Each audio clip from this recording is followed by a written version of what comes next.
I came home for the holidays, but Mom opened the door and said, "You weren't invited. This is for family only." I turned around without a word. Minutes later, my sister texted, "Don't take it personally. You know how you are." I smiled, froze the joint account, canceled the utility payments, and cut off every card. By morning, my voicemail was full and the family group chat was on fire.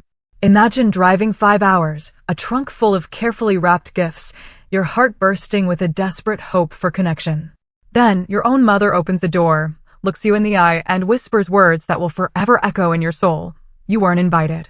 This is for family only.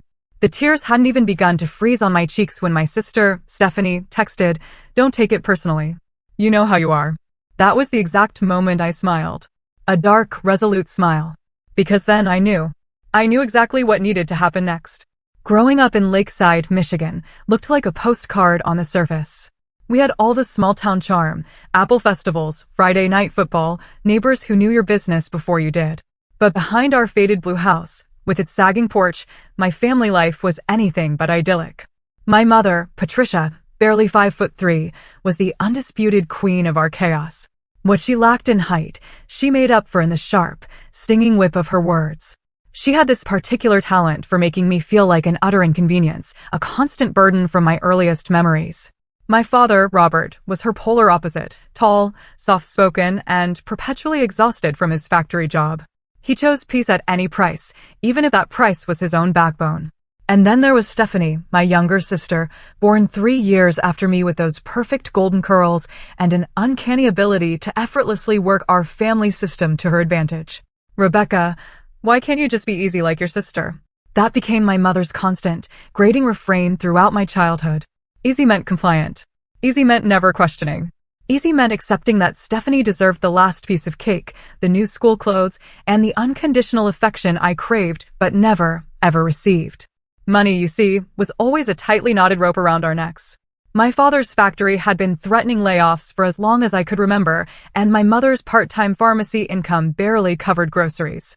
By 16, I was working weekends at the local diner, handing most of my paycheck directly to my parents, while Stephanie enjoyed her weekends at the mall with friends.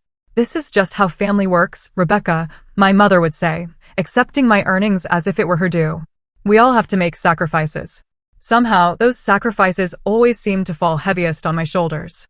School became my desperate refuge. While my social life withered from the long hours I spent working and studying, my grades absolutely flourished. So when that acceptance letter from Wharton School of Business arrived, with a partial scholarship no less, I thought, finally.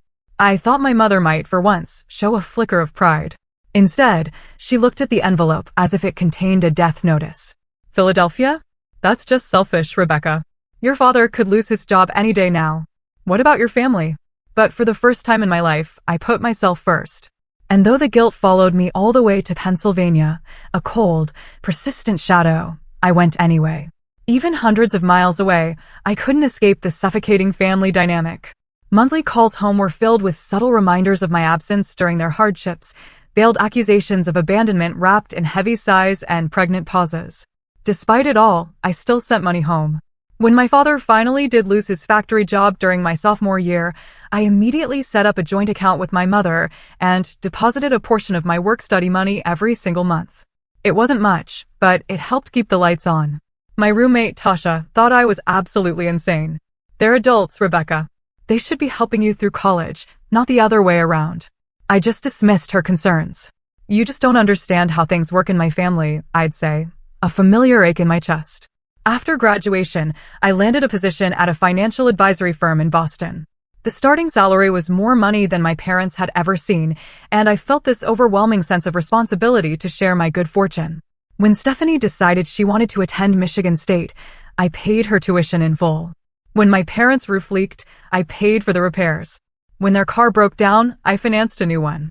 I became the family's unofficial banker, sending money home regularly and maintaining that joint account for any emergencies. But the thanks never came. Instead, each gift was received as an entitlement, each payment expected rather than appreciated. Phone calls became less about genuine connection and more about thinly veiled financial requests. "Rebecca, the property taxes are due," or "Rebecca, Stephanie needs a new laptop for school." Years passed like this, with me building my career in Boston while serving as the family ATM from afar. I made senior financial advisor by 28, a huge achievement that went completely unacknowledged by my family. When I called to share the news, my mother interrupted me with concerns about the water heater. The distance between us grew, not just in miles, but in a vast, desolate emotional chasm. Holidays became complicated negotiations that usually ended with me spending them alone in my Boston apartment, fabricating excuses about work commitments to avoid the suffocating awkwardness of going home. Friends invited me to their family celebrations, but I always declined, not wanting to intrude on their traditions while secretly envying their easy, loving familial bonds. This year had been particularly difficult. A relationship I thought might lead to marriage ended abruptly in September. My best friend, Alicia, moved to Seattle for a job opportunity. The prospect of another Christmas alone in my empty apartment felt utterly unbearable. So, I decided to surprise my family for Christmas. No warning. No chance for them to make excuses or for me to lose my nerve. I bought expensive gifts, requested time off work, and rented a car for the grueling 5-hour drive from Boston to Lakeside. The entire journey, I rehearsed reconciliations in my head, imagining tearful hugs and the healing of old wounds. As I pulled onto our street, I noticed several cars already parked in the driveway and along the curb. Through the windows, I could see the twinkling of Christmas lights and the silhouettes of people moving about inside. Music and laughter spilled out into the cold December evening. My heart lifted at the thought of a full family Christmas, something I hadn't truly experienced in years. I gathered the beautifully wrapped packages in my arms, gifts I had spent weeks selecting with care. A cashmere sweater for my mother in her favorite shade of blue. A leather wallet for my father, engraved with his initials. For Stephanie, the designer handbag she had been dropping hints about for months. I even brought a bottle of my boss's favorite whiskey for whoever else might be there. With arms full of gifts and a heart full of hope, I made my way up the familiar, cracked concrete path to the front door, ready to finally come home for Christmas. The porch light cast a sickly yellow glow across the peeling paint of the front door as I juggled the packages, freeing a hand for knocking. Inside, I could hear the murmur of voices and Christmas music playing the familiar notes of White Christmas drifting through the windows. I took a deep breath, steadying my nerves, before rapping my knuckles against the wood 3 times. The voices inside quieted momentarily, followed by the sound of approaching footsteps. The door swung open, revealing my mother in a festive red sweater I'd never seen before, a glass of wine in her hand. For just a split second, her face registered shock before transforming into something cold, something unreadable. "Rebecca," she said, her voice flat, devoid of warmth. "What are you doing here?" Before I could answer, before I could even manage a smile or offer season's greetings, she stepped forward, partially closing the door behind her as if to shield the gathering inside from my very presence. "You weren't invited," she said, her voice dropping to a harsh, cutting whisper. "This is for family only." I stood frozen, the weight of the packages suddenly unbearable in my arms. Over my mother's shoulder, I caught a glimpse of the living room. The Christmas tree, the one I had helped my father pick out every year as a child, stood in the corner, decorated with the ornaments I remembered from childhood, plus many new ones I didn't recognize. My Aunt Marjorie was there, laughing with my Uncle Frank. My cousins Thomas and Eliza were on the couch. And in the center of it all, my sister Stephanie, holding court in a glittering dress, her face flushed with the attention. "Mom, The words caught in my throat. I wanted to remind her that I was family too. I wanted to ask why everyone else was welcome but me. I wanted to point out that I had been paying for the electricity that powered those Christmas lights and the mortgage that kept that roof over their heads. But I said none of those things. Something inside me, some last shred of dignity, kept me silent. I simply nodded once, turned around without a word, and walked back to my car, my arms still full of the gifts nobody wanted. Inside the rental car, I placed the packages carefully on the passenger seat, fastened my seatbelt, and started the engine. Only then did I allow myself to feel the magnitude of what had just happened. The tears came silently, sliding down my cheeks as I pulled away from the curb. I made it 2 blocks before I had to pull over, my vision too blurred to continue. My phone chimed with a text message. It was Stephanie. "Don't take it personally. You know how you are." "Know how I am?" I stared at the message, reading and rereading it, as if the words might magically rearrange themselves into something that made sense. How exactly was I the problem? I was the responsible one, the one who had been supporting this family financially for years. The one who had paid for Stephanie's entire college education. The one who kept the lights on and the roof repaired. Another text followed. Mom just didn't want any drama this year. Aunt Marjorie and Uncle Frank brought their new neighbors over. It's important to make a good impression. And there it was. The brutal, unvarnished truth behind the rejection. I was an embarrassment. A potential source of drama that might ruin their carefully cultivated image for their new neighbors. Never mind that I was a successful financial advisor who had built a life from nothing. To them, I was still the difficult child, the one who asked too many questions, who didn't just fall in line. As I sat there in the cold car, memories flooded back. Thanksgiving 6 years ago, when my mother had complained about the pumpkin pie I brought being store-bought while praising Stephanie's lumpy mashed potatoes. Christmas 3 years back, when I'd been seated at the far end of the table next to a distant cousin nobody liked, despite having flown in from Boston and brought expensive gifts for everyone. Last Easter, when I'd called to wish them a happy holiday only to be rushed off the phone because they were just sitting down to dinner with actual family who made the effort to be here. My phone pinged again. A notification from my banking app confirming that my Christmas bonus had been deposited. Part of which I had already transferred to the joint account I maintained with my mother for family expenses. $12,000. Sitting there, waiting to bail them out of their next financial emergency. Money I had earned through years of hard work while they treated me like an unwelcome stranger. Something shifted inside me in that moment. The searing hurt crystallized into an icy clarity. The tears dried on my cheeks. I had been allowing this treatment for years, financing my own emotional abuse. Desperately seeking approval that would never, ever come. I pulled up the navigation on my phone and searched for nearby hotels. The Holiday Inn Express showed vacancies. I made a reservation for 3 nights, dried my eyes, and drove toward the promise of a clean room where I could finally think. Check-in was mercifully quick. The front desk clerk, a young woman named Melody with kind eyes, must have noticed my red-rimmed eyes, but was professional enough not to comment. "Will you be joining us for the complimentary breakfast tomorrow, Miss Mitchell?" she asked as she handed me the key card. "Yes," I replied, realizing I had no other plans for Christmas morning. "Thank you." In my room, I unpacked my laptop and spread my financial documents across the desk. For years, I had been managing my family's finances alongside my own, keeping meticulous records out of professional habit. Now, those records would serve a different purpose. I opened a spreadsheet and began typing. Asterisk joint account with mother, $12,347.82 current balance. Asterisk monthly utilities for family home, $327 average. Asterisk credit cards where I was primary account holder with family as authorized users, 3 cards, approximately $4,200 in current charges. Asterisk car insurance payments for Stephanie and Dad, $189 monthly. The numbers told a story. A story of financial dependence that had been going on for far too long.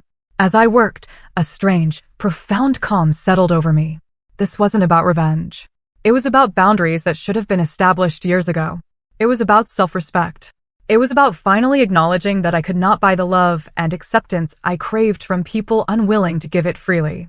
I opened my banking app and froze the joint account. I logged into the utility company websites and canceled the automatic payments, making sure to notify them that I was no longer responsible for these bills. I called the credit card companies and reported the authorized user cards as needing to be suspended. One by one, I dismantled the financial support system I had built around my family, my fingers moving efficiently across the keyboard as I severed each connection. There was no pleasure in these actions, no vindictive satisfaction, just a quiet, unshakable determination to finally establish the boundaries I should have set long ago. When I finished, I drafted an email to my family lawyer in Boston, outlining the steps I had taken and my reasons for doing so. It was nearly midnight when I finally set my phone to silent, crawled into the hotel bed, and fell into an exhausted, dreamless sleep. The weak winter sunlight was filtering through the hotel curtains when I awoke the next morning. For a moment, I lay still, taking inventory of my feelings. The raw wound of last night's rejection still throbbed, a dull ache. But alongside it was something new, something that felt strangely like peace. I had finally taken action after years of enabling behavior, and regardless of what happened next, I knew I had made the right decision. I reached for my phone, bracing myself for the fallout. The screen lit up with notifications, 37 missed calls, 24 voicemails, 49 text messages. I set the phone aside without reading any of them. First, I needed coffee and a clear head to process what would come next. The hotel room coffee maker produced a serviceable cup, which I sipped while opening my laptop. I wanted to review exactly what I had done last night, making sure my actions had been measured rather than merely reactive. The frozen joint account contained $12,347.82, money I had deposited over the past 2 years for family emergencies. In practice, these emergencies included Stephanie's spring break trip to Cancun, my mother's kitchen renovation, and my father's fishing equipment. Not once had they consulted me before withdrawing funds, and not once had any money been replaced. The utility bills I had been paying included electricity, water, internet, and the family cell phone plan, all told, about $487 monthly for services I didn't use, but had been covering for over 3 years. I had canceled all automatic payments and removed myself as the responsible party on each account. Then there were the credit cards. I had added my parents and sister as authorized users on 3 of my accounts years ago. The idea had been to help them build credit and have access to funds for necessities. Instead, the cards had been used for restaurants, clothing, concert tickets, and various luxuries. The current balances totaled $4,582.17, charges I would pay off one final time. Car insurance for both my father and sister had been under my policy for years, saving them hundreds annually due to my good driving record and multi-policy discounts. I had removed them effective immediately, though I had paid through the current month. As I reviewed these tangled financial entanglements, I created a comprehensive spreadsheet documenting every single dollar I had contributed to my family over the past decade. The total was staggering, $87,342.19. That didn't even include gifts, flights home, or smaller expenses I hadn't tracked. Looking at the number in black and white, I felt a complex mixture of emotions, shock at the sheer amount, anger at how it had been taken for granted, and underneath it all, a deep sadness that my financial contributions had never translated into the emotional connection I had been seeking. But today was not about regret. It was about reclaiming my financial and emotional independence. I picked up my phone and began listening to the voicemails, starting with the earliest from last night. Rebecca, what the hell? The cards aren't working. Call me immediately. My mother's voice, sharp with irritation rather than concern. Hey sis, Mom's freaking out about the accounts. Whatever point you're trying to make, you've made it. Turn everything back on. Stephanie, managing to sound both bored and annoyed. Rebecca, honey, there seems to be some problem with the utilities and banking. Please call when you get this. My father, the only one who sounded genuinely confused rather than entitled. The messages continued, tracking my family's journey from annoyance to anger, to the first stirrings of pure panic as the reality of their situation began to sink in. This is absolutely childish behavior, Rebecca. Turn everything back on right now, or I swear you'll regret it. My mother again, several hours later. The power company says the account is closed. It's Christmas Eve, for God's sake. What are we supposed to do? Stephanie, indignation giving way to alarm. By the most recent messages, recorded just an hour ago, the tone had shifted dramatically. Rebecca, please. We need to talk about this. The bank says you've frozen the account. We have people coming over for Christmas dinner. Please call me back. My mother, vulnerability finally cracking through her usual armor. Becca, it's Dad. I don't know what's happened, but we need your help. My card was declined at the gas station. Please call when you get this. The text messages followed a similar pattern, starting with demands and accusations before transitioning to pleas and eventually something approaching contrition. I set the phone down without responding. This wasn't about punishing them or enjoying their distress. It was about establishing clear boundaries after years of being taken advantage of. I needed time to formulate a response that was firm but not cruel, clear but not vengeful. I showered and dressed carefully, selecting a professional-looking outfit from my suitcase. Then I headed to the hotel's business center, where I printed copies of my financial records, including the comprehensive spreadsheet showing my contributions over the years. I organized everything in a folder, creating a clear paper trail that would be difficult to dispute. While I worked, I called my colleague Mark in Boston, one of the few people who understood my family's situation. You did the right thing, he assured me after I explained what had happened. They've been taking advantage of you for years. This isn't about revenge. It's about setting healthy boundaries. It doesn't feel great, I admitted, part of me still battling a wave of guilt. That's because you're a good person, Rebecca. But sometimes being a good person means saying no to people who consistently treat you poorly, even if they're family. His words strengthened my resolve. This wasn't about becoming cold or unfeeling toward my family. It was about requiring mutual respect as a condition of my support. It was about no longer allowing myself to be used as a financial resource while being excluded from the emotional benefits of family membership. As I finished organizing my documents, my phone rang again. Aunt Marjorie's name flashed on the screen. I hesitated before answering, unsure what role she was playing in all this. Rebecca, thank goodness you picked up. What in the world is happening over here? Your mother is beside herself. I took a deep breath. It's a long story, Aunt Marjorie, but the short version is that I've been financially supporting the family for years while being treated like an unwelcome outsider. Last night made it clear where I stand, so I've stopped the financial support. A long pause followed. I had no idea, she finally said, her voice quiet. The way your mother talked, I thought you had abandoned the family years ago. She said you never sent money home, that you were too busy with your fancy Boston life to care about any of us. Her words struck me like a physical blow. Not only had my family been taking my money, but they had been actively lying about it to everyone else. I had been cast as the villain in their narrative while they quietly cashed my checks. That's not true, I said, my voice steady despite the new hurt blossoming inside me. I've been supporting them financially since college. I paid for Stephanie's entire education. I've covered the mortgage, utilities, everything. I have records of all of it. Oh, Rebecca. The dismay in her voice was genuine. I had no idea. None of us did. They're at the house now. Yes, everyone's here. It's chaos. The power company called and said service would be disconnected this afternoon. Your mother can't access the bank account. Your father just got back from the gas station where his card was declined, and Stephanie keeps saying, you're just having one of your episodes. I closed my eyes, centering myself. Aunt Marjorie, would you tell them I'm willing to meet and discuss this? There's a conference room here at the Holiday Inn. I'll book it for noon. You're at the Holiday Inn? Not far from the house. Yes. I came home for Christmas. I brought gifts. My voice caught slightly on the last word, the memory of standing on the porch with my arms full of unwanted presents still fresh. Oh, honey, her voice softened with genuine compassion. I'll tell them. Noon at the Holiday Inn. Thank you. I hung up, then immediately went to the front desk to arrange for the conference room. Melody was still there, coming to the end of her shift. We have the cedar room available, she said after checking the system. It seats up to 12 people. Will that be sufficient? More than enough, I replied. It's a family meeting. Her eyes flickered with understanding. Holiday family drama? I smiled ruefully. Something like that. The room is yours from 11:30 to 2:30. Would you like us to provide coffee service? Yes, please.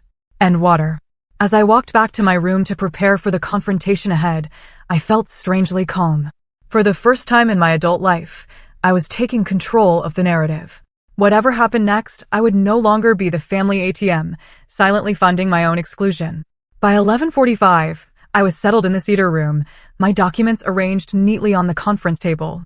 The hotel staff had provided a carafe of coffee, a pitcher of ice water, and enough cups for everyone. I had chosen a seat at the head of the table, a deliberate position of authority that I would never have claimed in previous family interactions. My phone continued to buzz with messages, which I scanned but didn't answer. The tone had shifted yet again, with my mother now vacillating between threats and appeals to family loyalty. If you don't fix this right now, don't bother coming back to this house ever again, followed 20 minutes later by Rebecca, please. We're your family. Families help each other. Whatever is upsetting you, we can work it out. Stephanie's messages were more direct. Way to ruin Christmas for everyone. This is exactly why Mom didn't want you here. And then, the power company says they're shutting us off at 3 p.m. unless we pay $267. I don't get paid until next week. Please, Rebecca. My father, characteristically, had sent only one text. I don't understand what's happening, but I know you have your reasons. I'm listening when you're ready to talk. At 11:55, the conference room door opened and Aunt Marjorie entered alone. Her face was drawn with concern, but she offered me a tentative smile. They're on their way, she said, taking a seat to my right. Rebecca, I just want you to know that whatever happens next, I'm here to listen. I feel terrible about last night if I had known you were coming. It's not your fault, I assured her. You didn't know because they didn't want you to know, just like they didn't want anyone to know about my financial support. She reached over and squeezed my hand. I always thought it was strange how they talked about you. It never matched the sweet, responsible girl I remembered. Before I could respond, the door burst open and my mother stormed in, followed by my father, Stephanie, and, to my surprise, Uncle Frank. My mother's face was flushed with anger, her hair uncombed, a far cry from the polished appearance she had presented last night. "What do you think you're doing?" she demanded without preamble, remaining standing while everyone else took seats around the table. "Freezing accounts? Canceling utilities on Christmas? Have you completely lost your mind?" I looked at her calmly, refusing to match her frantic energy. "Please sit down, Mom. I'm willing to discuss this rationally." Rationally? There's nothing rational about cutting off your family's electricity at Christmas. People are coming for dinner in 4 hours. My father placed a gentle hand on her arm. "Patricia, please. Let's hear what Rebecca has to say." She shook off his hand but grudgingly took a seat, glaring at me across the table. Stephanie sat beside her, arms crossed defensively over her chest. Uncle Frank looked deeply uncomfortable, clearly wishing he were anywhere else. "Thank you for coming," I began, my voice steady and professional, the same tone I used when presenting financial plans to clients. "I want to start by clarifying my actions. I have frozen a joint account that contains money I earned and deposited. I have canceled automatic payments for utilities that I have been covering for years. And I have suspended credit cards where I am the primary account holder and all of you are authorized users. I have not taken anything that belongs to you. I have simply stopped giving. Those cards are ours." Stephanie interjected, her voice rising. "You can't just cut them off without warning." "Actually, I can," I replied, meeting her gaze. "They're my accounts. You are authorized users, which means you use them with my permission I have now revoked." "This is ridiculous," my mother snapped. "Is this all because I didn't let you crash our Christmas gathering? You're acting like a spoiled child." I opened the folder in front of me and removed the spreadsheet, sliding copies across the table to each of them. "This is a record of my financial contributions to this family over the past 10 years. The total at the bottom is $87,342.19. That doesn't include gifts, flights home to visit, or various smaller expenses I didn't track. It represents mortgage payments when you were behind, utility bills I've covered continuously for 3 years, the full cost of Stephanie's education at Michigan State, car repairs, medical bills, and countless other expenses." My father picked up his copy, adjusting his glasses to study the numbers. His face paled visibly as he flipped through the pages. My mother refused to even look at hers. "We're your family," she said, as if that explained everything. "Families help each other." "Yes, they do," I agreed. "But help should go both ways. When was the last time any of you asked how I was doing? When I got promoted last year, I called to share the news." "Mom, you interrupted me to talk about the water heater." "We were having an emergency," she protested. "It's always an emergency," I countered, my voice rising for the first time. "Every call, every interaction, it's always about what you need from me, never about what's happening in my life, unless it's to criticize my choices." "That's not fair," Stephanie protested. "We're dealing with real life here while you're off playing big shot in Boston." "Playing big shot?" I echoed incredulously. "I work 60-hour weeks to build my career, a career that has funded your lifestyle, by the way." "Who paid your tuition, Stephanie? Who covered your rent senior year when you decided you wanted to live off campus?" She had the grace to look slightly abashed, but quickly rallied. "So what now? You're keeping score, holding it over our heads." "No," I corrected her. "I'm making it clear that my financial support is not an entitlement. It's not something you can count on while simultaneously treating me like an unwelcome stranger." My father finally looked up from the spreadsheet. "Rebecca, I had no idea it was this much. I knew you helped out occasionally, but this." He gestured at the document, seemingly at a loss for words. "It wasn't occasionally, Dad. It was constant. And it wasn't just financial. Every time I've reached out emotionally, I've been rejected or ignored. Last night was just the final straw." Aunt Marjorie, who had been listening quietly, finally spoke. "Patricia, is this true? Has Rebecca really been supporting the family all these years?" My mother's face tightened. "She helps out sometimes. She can afford it. She doesn't have a family to support." According to this, Uncle Frank said, speaking for the first time as he reviewed his copy of the spreadsheet, she's been supporting 4 adults, only one of whom is herself. The room fell silent as the reality of the situation began to sink in. My mother stared at the table, her earlier bluster fading. Stephanie examined her manicure, avoiding eye contact with anyone. My father continued to flip through the pages of financial records, his expression growing more distressed with each passing moment. "What do you want, Rebecca?" my mother finally asked, her voice subdued. "Is this blackmail? Pay attention to you or lose the money." The question hurt, but I refused to show it. What I want is respect. What I want is to be treated like a member of this family, not just its bank. And until that happens, yes, the financial support stops. "So you're holding the money over our heads," Stephanie muttered. "No," I corrected her. "I'm holding myself to a higher standard. I am refusing to continue enabling a relationship that hurts me. I deserve better than what I've been getting from all of you." "And what about Christmas dinner?" my mother demanded, focusing on the immediate crisis rather than the underlying issues. "We have 12 people coming at 4. "That's not my problem anymore," I said gently but firmly. "You made it clear last night that I'm not part of family-only gatherings, so family-only problems are no longer my responsibility." The reality of their situation was finally dawning on all of them. Without my financial support, they were facing immediate, practical challenges they were ill-equipped to handle. And beyond today, there would be mortgage payments, utility bills, car insurance, and countless other expenses they had grown accustomed to me covering. "This isn't fair to Dad," Stephanie tried. "He didn't do anything wrong." I looked at my father, seeing the conflict in his eyes. Dad didn't do anything wrong, but he didn't do anything right either. He stood by while Mom created a family narrative that excluded me. He accepted my financial help while allowing me to be treated as less than. "I didn't know," he said quietly, but we both knew it wasn't entirely true. He might not have known the extent, but he had chosen not to see what was happening right in front of him. "I think," Aunt Marjorie said carefully, "there's something else we need to address." Rebecca mentioned a family narrative. I have to say, the Rebecca I've been hearing about for years and the Rebecca sitting in front of me don't match. "Patricia, you told everyone she abandoned the family, that she never called or sent money home." And there it was. The final, brutal betrayal laid bare in the conference room of the Holiday Inn on Christmas Day. My family hadn't just taken my money while excluding me emotionally. They had actively lied about me to others, casting me as the villain in their story while I paid their bills from afar. The silence that followed Aunt Marjorie's statement was deafening. My mother's face cycled through shock, guilt, and finally, a defensive anger. "I never said she abandoned us," she protested weakly. "I just said she was too busy with her Boston life to stay connected." "Patricia," Uncle Frank said slowly, "you specifically told us at Thanksgiving that Rebecca never sends money home, that she forgot where she came from once she got her fancy job. And last Easter," Aunt Marjorie added, "you said Rebecca couldn't be bothered to call on holidays anymore, that she thought she was too good for us now. But Rebecca just said she called last Easter and you rushed her off the phone." All eyes turned to my mother, whose face had gone from flushed to ashen. For perhaps the first time in her life, Patricia Mitchell was at a loss for words. I should have felt vindicated.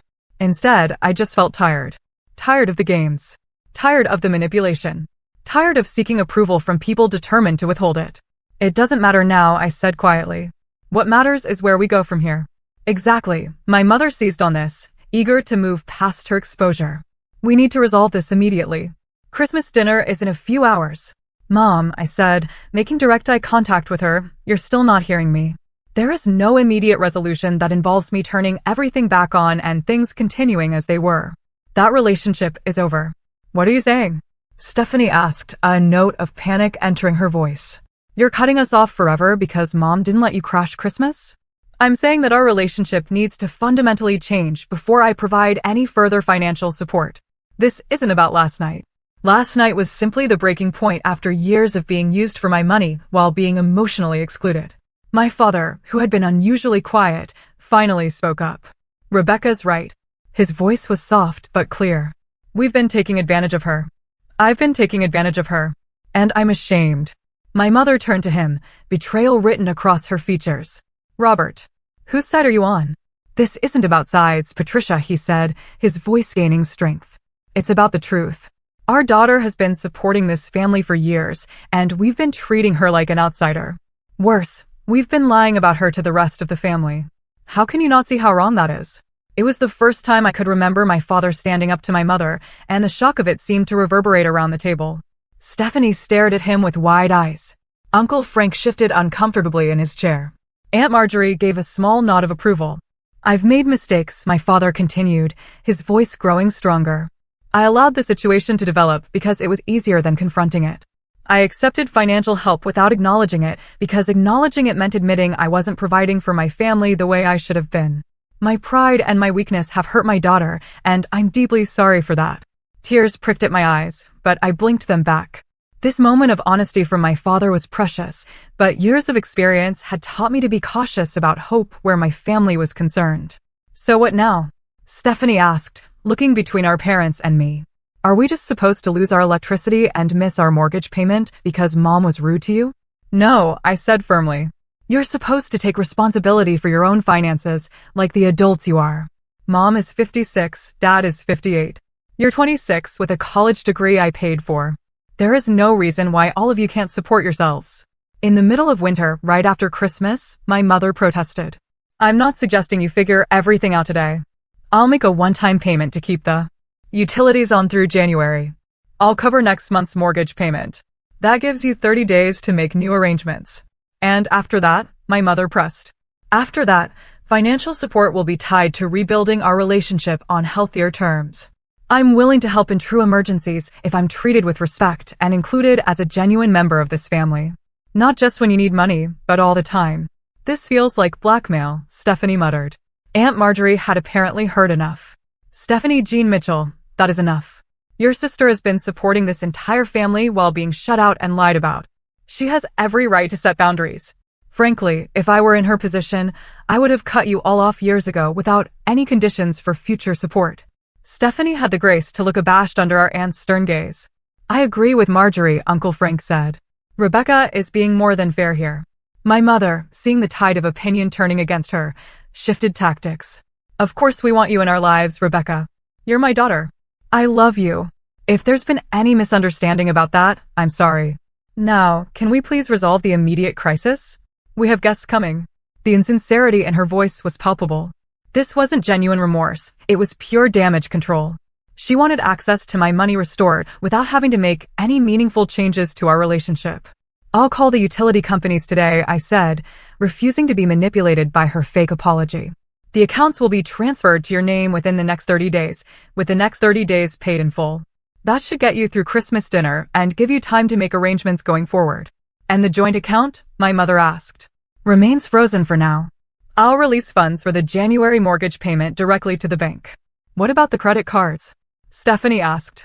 I'll pay the current balances, but the cards remain canceled. You'll need to apply for your own. The reality of their new financial situation was sinking in. For years, they had lived beyond their means with my support, creating a false sense of security. Now, they would need to adjust their lifestyle to match their actual income or find ways to increase that income. I think Aunt Marjorie suggested gently that it might be helpful for everyone to take some time to process all of this. Rebecca has laid out her position very clearly. Perhaps we could reconvene in a few days when emotions aren't running quite so high. That's probably wise, I agreed, gathering my documents and returning them to the folder. I'll take care of the utilities today as promised. We can discuss longer-term arrangements after the holidays. So that's it, my mother said, an edge of desperation in her voice. You're just going to leave us hanging? I'm giving you 30 days of full support, followed by the possibility of continued help if our relationship improves. That's not leaving you hanging, Mom. It's offering you a path forward that respects both your needs and mine. As I stood to leave, my father rose as well. Rebecca, could I speak with you privately for a moment? I nodded, and we stepped into the hallway outside the conference room, leaving the others inside. For a long moment, he just looked at me, his eyes filled with a sadness I hadn't seen before. I failed you, he said finally, his voice rough with emotion. A father is supposed to protect his children, not become their burden. I'm so sorry. The simple sincerity in his words reached something deep inside me, a place where the little girl who had adored her daddy still lived.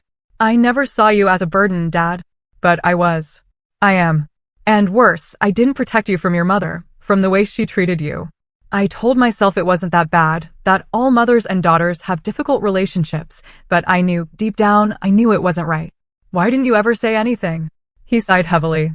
Cowardice, plain and simple. It was easier to keep the peace than to stand up for what was right. I justified it by telling myself that at least you were strong, that you could handle it. I never stopped to think that you shouldn't have to handle it, that you deserved better. I felt tears threatening again, and this time didn't try to stop them. I did deserve better. I still do. Yes, you do, he agreed, reaching out tentatively to take my hand.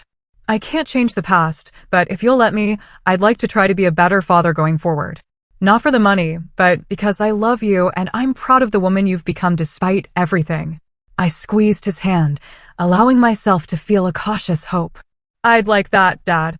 As we returned to the conference room, I could see that the dynamic had shifted. My mother sat stiffly in her chair, her face a mask of contained fury. Stephanie looked thoughtful, perhaps really considering her own role in the family drama for the first time. Aunt Marjorie and Uncle Frank were speaking quietly to each other, occasionally glancing toward my mother with troubled expressions. I'll be in touch tomorrow about the utilities, I said, addressing the room.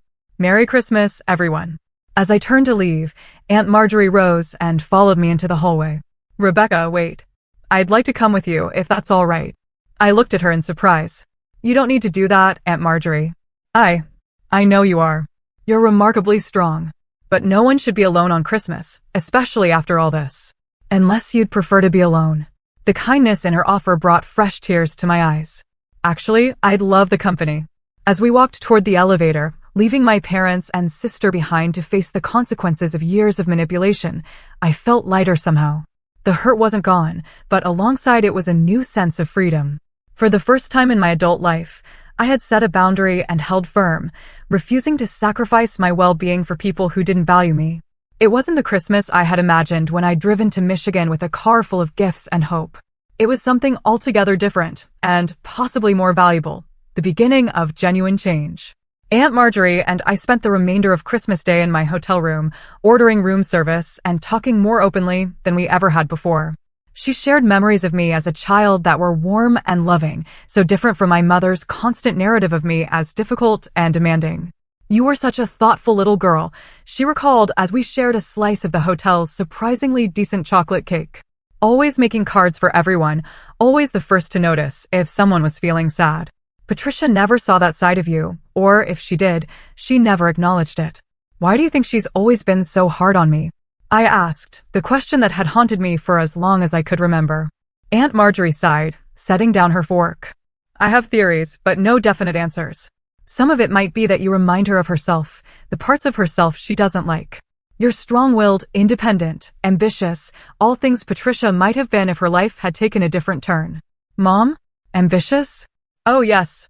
Before she married your father, she had plans to become a pharmacist. She was taking classes at the community college, working at the pharmacy to get experience. Then she got pregnant with you, and those plans got set aside. I think part of her resented that, and unfortunately, she directed that resentment toward you. This was a version of my mother I had never imagined, a young woman with dreams beyond our small town. She never told me any of that.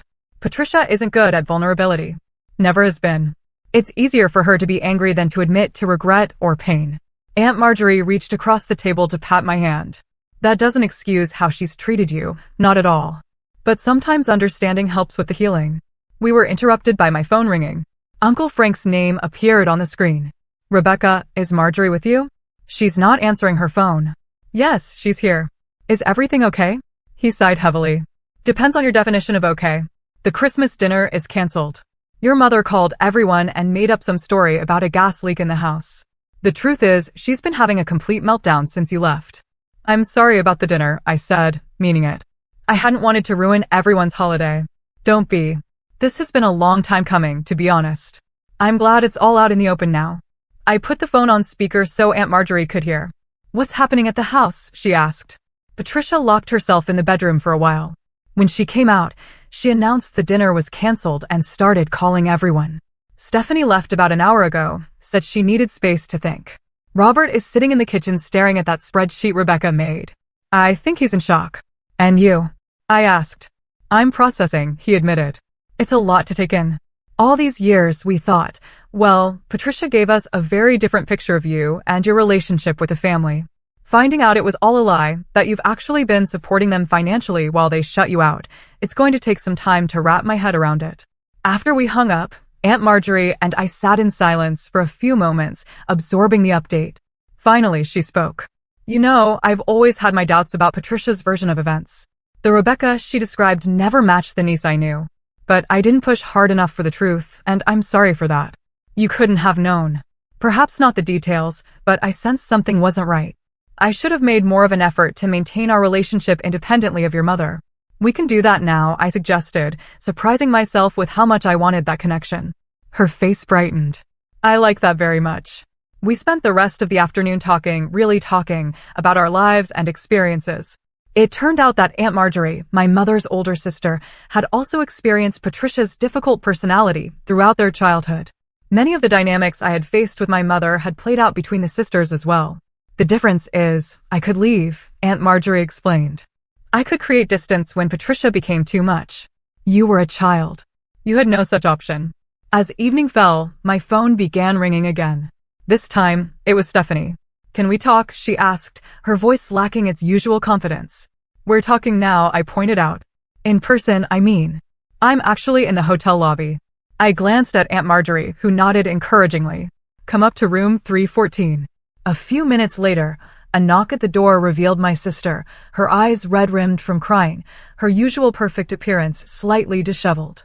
Aunt Marjorie, I didn't know you were here, she said, hesitating in the doorway. I can step out if you two need privacy, Aunt Marjorie offered.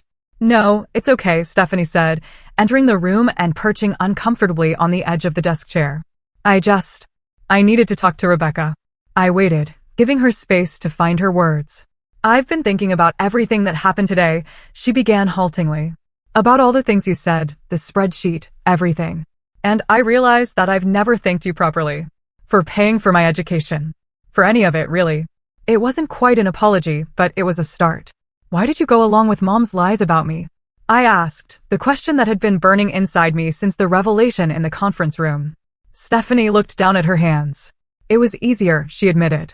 When Mom would say things about you not caring or not helping, it was easier to believe that than to confront the truth, which was that we were taking advantage of you. And she hesitated, then continued, it made me feel less guilty about getting the better treatment. If you were the bad daughter who abandoned the family, then it made sense that I was the good daughter who deserved everything. Her honesty was surprising and painful. All these years, my family had not only exploited my financial support, but had actively constructed a narrative that justified their treatment of me. Did you ever defend me? I asked, needing to know if there had been even a moment when my sister had stood up for me. Tears welled in her eyes. No, she whispered. I never did. And I'm sorry for that, Rebecca. I really am. The apology felt genuine, but I wasn't ready to simply forgive and move forward as if years of hurt could be erased with a few words. I appreciate you saying that, Stephanie. It's going to take time for me to process everything and figure out what kind of relationship I want with you and with Mom and Dad going forward. She nodded, wiping at her eyes. I understand. I just wanted you to know that I'm thinking about things differently now. Seeing that spreadsheet, hearing Uncle Frank and Aunt Marjorie's reactions, it made me realize how wrong it all was. After Stephanie left, promising to call in a few days after we'd all had time to reflect, Aunt Marjorie and I ordered dinner from a local restaurant that was open on Christmas. We ate in the hotel room, sharing stories and gradually shifting to lighter topics. By the time she left to return to her own home, we had made plans to meet for lunch the following week, independent of any family drama resolution. Alone in my hotel room that night, I finally allowed myself to fully feel the emotional impact of the day. I cried for the little girl who had never been enough for her mother. For the young woman who had tried to buy love with financial support. For all the holidays spent alone because I wasn't family-only material. But beneath the grief was something new, something that felt like the beginning of healing. I had finally spoken my truth. I had set boundaries that honored my worth. I had refused to continue participating in relationships that diminished me. And in doing so, I had opened the door to authentic connections with family members like Aunt Marjorie and potentially even my father, who seemed genuinely remorseful. It wasn't the Christmas miracle I had hoped for when I drove to Michigan with a car full of gifts. It was messier, more painful, but ultimately more meaningful. Instead of another holiday pretending everything was fine while being treated as less than, I had initiated a process of genuine change. As I prepared for bed, I received one final text message for the day. It was from my father. I know words aren't enough, but I want you to know I'm proud of you for standing up for yourself today. It took courage I've never had. If you're willing, I'd like to try to rebuild our relationship. Not because of money, but because I miss my daughter. Sleep well, Rebecca. I held the phone to my chest, allowing myself to feel a cautious hope. This Christmas had torn apart the false narrative my family had constructed, exposing painful truths that could no longer be ignored. It wasn't a happy ending. Not yet. But perhaps it was a necessary beginning. 6 months after that fateful Christmas, I stood in my Boston apartment, gazing out at the skyline. Summer sunshine glinted off the harbor waters in the distance, a perfect June day unfolding before me. So much had changed since I'd driven to Michigan with a heart full of hope and a car full of unwanted gifts. Professionally, I had thrived. The confidence that came from finally establishing boundaries in my personal life had spilled over into my career. I had secured 3 major new clients, received a substantial promotion, and was now managing my own team at the firm. My boss had commented more than once on my new assertiveness, unaware of the deep personal transformation that had made it possible. My apartment reflected the changes as well. I had always maintained a beautiful space, but it had been, functionally, a hotel room, a place to sleep between workdays. Now, it felt like a home. Fresh flowers and colorful vases brightened the kitchen counter. Photos adorned walls that had previously been bare, not family photos, not yet, but images of friends, of places I had visited, of moments that brought me genuine joy. My relationship with my family had evolved in ways both expected and surprising. The 30-day grace period I had promised at Christmas had passed, and as agreed, I had ceased all regular financial support. The transition had been difficult for them, particularly my mother, who had been forced to return to work part-time at the pharmacy to help make ends meet. My father had been true to his word about wanting to rebuild our relationship. We spoke weekly now, our conversations initially awkward, but gradually warming into genuine connection. He had found a new job as a night security guard at a local manufacturing plant, a position that paid less than his factory work but offered stability. He never asked for money, though I had helped once when his car needed unexpected repairs, a gesture freely given rather than coerced. Stephanie had surprised me most of all. After our conversation at the hotel, she had taken time to reflect on her role in the family dynamic. In February, she had called to tell me she had found a full-time position using her marketing degree, her first real career job after years of part-time work supplemented by my financial support. Last month, she had repaid a small portion of what I had contributed to her education, not because I had asked, but because she wanted to demonstrate her commitment to a more balanced relationship. My mother remained the most resistant to change. Without direct access to my money, she had been forced to adjust her lifestyle and her narrative about me. Our limited communications were still strained, filled with subtle digs and passive-aggressive comments, but there was a difference now. I no longer accepted her framing of me as the difficult daughter, the family disappointment. Each attempt at manipulation was met with calm clarity, each guilt trip returned to sender. The most unexpected development had been my relationship with Aunt Marjorie. True to our Christmas Day promise, we had maintained regular contact independent of the rest of the family. She had visited me in Boston twice, and we spoke on the phone weekly. She had become the family connection I had always craved, offering wisdom, support, and genuine affection without conditions. My phone chimed with a text message, pulling me from my reflections. It was from Alicia, my friend who had moved to Seattle months ago. Video call in 10. Need your financial genius for apartment hunting advice. I smiled, settling onto my couch with a cup of coffee. Another change in the aftermath of Christmas. I had begun investing more deeply in friendships that nourished rather than depleted me. Alicia and I spoke regularly now, our connection stronger despite the distance. As I waited for her call, I thought about the profound lessons of the past 6 months. I had learned that boundaries aren't selfish, but essential for healthy relationships. I had discovered that my worth wasn't determined by what I could provide financially or otherwise, but was inherent and unchangeable. Most importantly, I had realized that sometimes the family we need isn't necessarily the one we're born into, but the one we create through genuine connections based on mutual respect and care. The joint account that had once been a symbol of my family's financial dependence remained closed. In its place, I had opened a personal investment account, redirecting the money I had previously sent home toward my own future. It was a tangible representation of my commitment to valuing myself, to recognizing that my needs mattered too. My laptop chimed with Alicia's incoming call. Before answering, I took a moment to acknowledge how far I had come. 6 months ago, I had been locked in a pattern of giving financially while accepting emotional scraps in return. I had been defined by my family's narrative, seen through the distorted lens of their expectations and judgments. Now, I was the author of my own story, setting the terms of my relationships and honoring my own worth. The journey hadn't been easy. There had been moments of doubt, nights spent questioning whether I had been too harsh, too final in my boundaries. There had been painful conversations and difficult realizations. There had been grieving for the family relationships I had wanted but never truly had. But through it all, I had maintained the clarity that came on that Christmas Eve, sitting in my rental car outside my childhood home. I deserved better than to be an ATM disguised as a daughter. I deserved to be valued for who I was, not what I could provide. And if those closest to me couldn't offer that basic respect, I had the right, perhaps even the responsibility, to create distance until they could. As I clicked to accept Alicia's call, her smiling face filling my screen, I felt a sense of peace that had been missing for most of my adult life. I was no longer seeking validation from people unwilling to give it. I was no longer funding my own exclusion. I was living authentically, guided by self-respect rather than the desperate hope for approval that had driven me for so long. The greatest gift I had given myself that Christmas wasn't the boundary setting or the financial separation, though both were necessary. It was the recognition that love shouldn't cost your dignity, that family is about mutual support, not one-way exploitation, that sometimes walking away is the only path to moving forward.